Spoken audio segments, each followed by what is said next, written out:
دکھائی تو دو دیتے ہیں لیکن در حقیقت وہ ایک ہیں. تم؟ ہاں میں. اگر تم احمر کا موڈ آف کرو گے.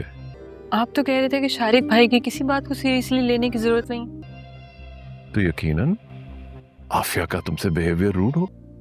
میں اب بھی اپنی بات پر قائم ہوں. اور آپ ان کا لایا ہوا کوئی پرپوزل کنسیڈر نہیں کریں گے تو پھر یہ رخصتی والی بات کیا ہے؟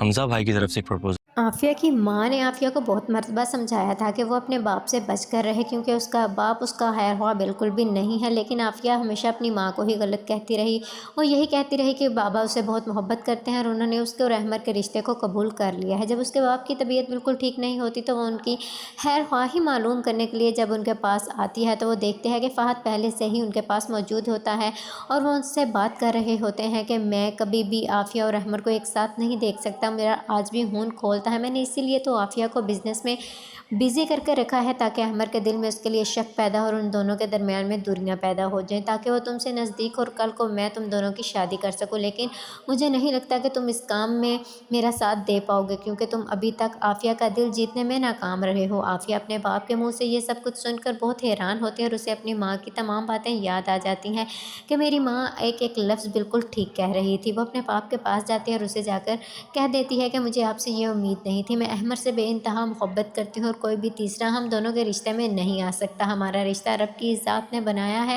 اور ہمیشہ ہمیں وہی جوڑ کر رکھے گا. آپ جیسی چالاکیاں اور سازشوں سے ہم جیسوں کا کچھ بھی نہیں ہونے والا ہے. اس کا باپ اسے سمجھانے کی بہت کوشش کرتا ہے لیکن وہ ایک بھی نہیں سنتی. مزید ڈرامہ دیکھنے کے لیے اس چینل کو سبسکرائب کیجیے. شکریہ.